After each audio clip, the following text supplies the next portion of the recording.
Sabi po ng isang International Agency for Research on Cancer, sa buong mundo daw ay tinatayang 19.3 million ang bagong mga cancer na nadiskubre at halos 10 million naman ang namatay dito noong 2020.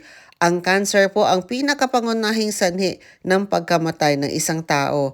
Ang dami po mga research patungkol po dito para lang maibsan ang epidemyang ito at ngayon nga ay tumitingin sila sa mga halaman.